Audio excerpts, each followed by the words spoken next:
En noviembre de 1993, las sospechas de la muerte de los 9 estudiantes y el profesor de la Cantuta señalaban al destacamento militar Grupo Colina, dirigido por el entonces jefe del Servicio de Inteligencia del Ejército, Martín Rivas.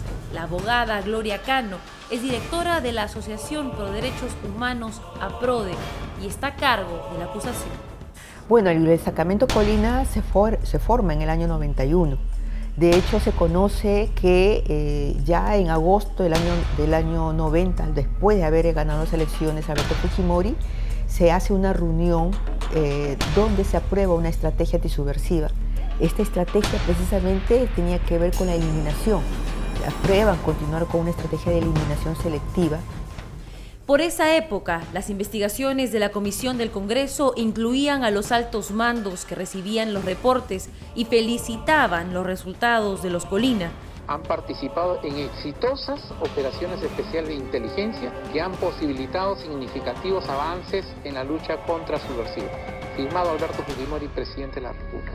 El comandante general del Ejército, Nicolás Hermosa Ríos, el jefe de división, Julio Salazar Monroe, el ministro de Defensa, Víctor Malca, el jefe del Servicio de Inteligencia Nacional, Vladimiro Montesinos, y hasta el entonces presidente de la República, Alberto Fujimori.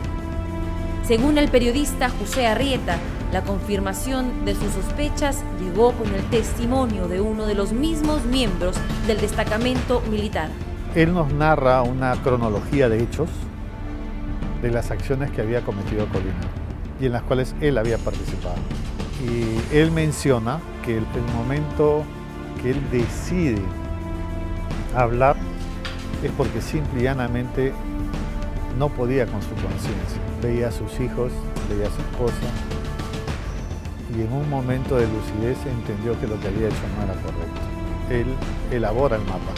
Cuando elabora el mapa surge Huachipa, el entierro primario. Al ver la publicación al día siguiente, el fiscal Víctor Cubas convoca a una diligencia en un terreno escampado que era utilizado como un campo de tiro por los militares en Huachipa. Luego de 10 días sin encontrar rastro, la antropóloga física Hilda Vidal, quien trabajaba para el Ministerio de Cultura, da con el lugar de entierro.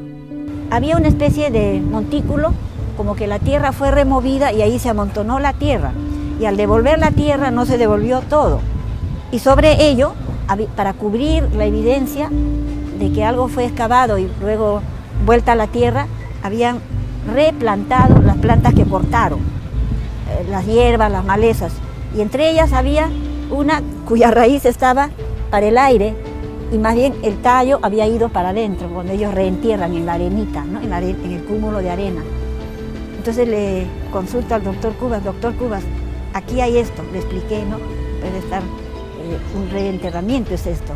Encontramos una capa de cal que formaba una cosa cóncava, como si fuese una tapa de ataúd. Y se rompió, se hizo un hueco. Cuando miramos por allí, habían huesos completos.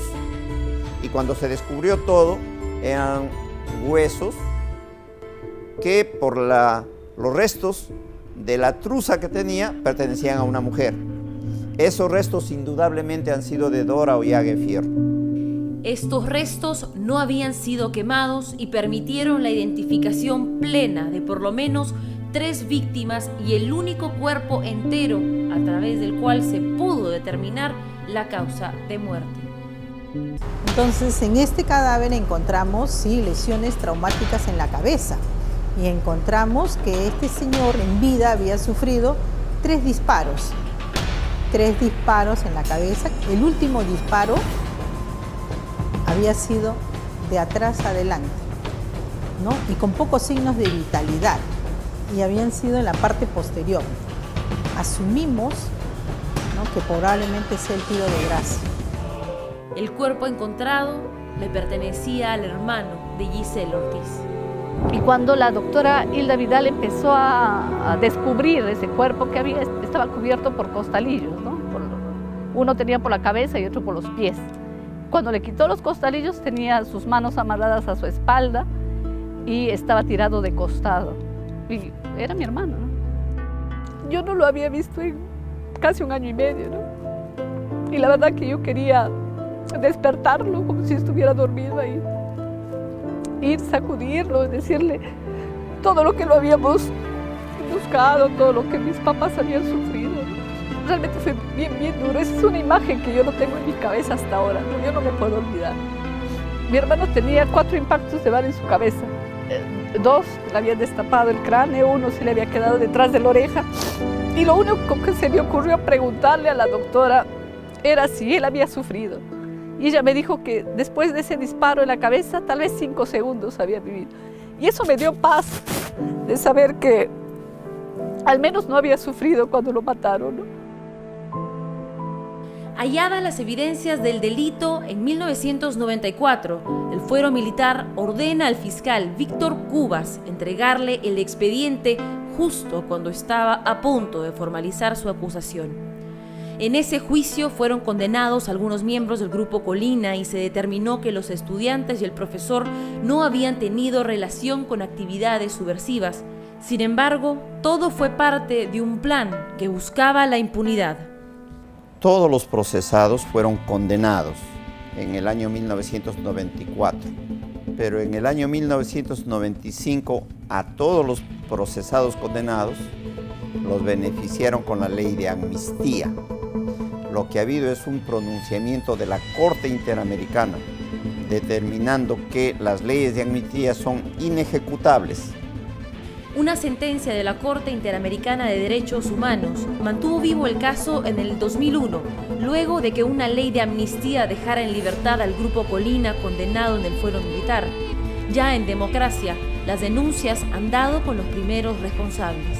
Se logra la sentencia contra Alberto Fujimori y posteriormente también se logra una sentencia contra algunos miembros del destacamento Colina y algunos de los que participaron contra Salazar Monroy, que era el jefe de Servicio de Inteligencia Nacional, y algunos de los que participaron en el secuestro. Sin embargo, hasta el momento no se han hallado restos de 5 de los desaparecidos, como tampoco se ha condenado ni a Vladimiro Montesinos, a Martín Rivas, a Pichilingue Guevara, a Sosa Saavedra y otros que participaron en este secuestro y desaparición. Todavía sigue pendiente el proceso judicial. Falta que algunos responsables respondan ante la justicia, pero sobre todo que se encuentre e identifique a los 5 cuerpos que aún le faltan a los familiares de la Cantuta. Han pasado 23 años y todavía no encuentro los restos de mi hijo. Sigue desaparecido y ese es el dolor que tengo de no encontrar a Armando y poderlo enterrar lo poco que queda de él. No sé si Dios me permite, encontraré y morir tranquila, pero si no.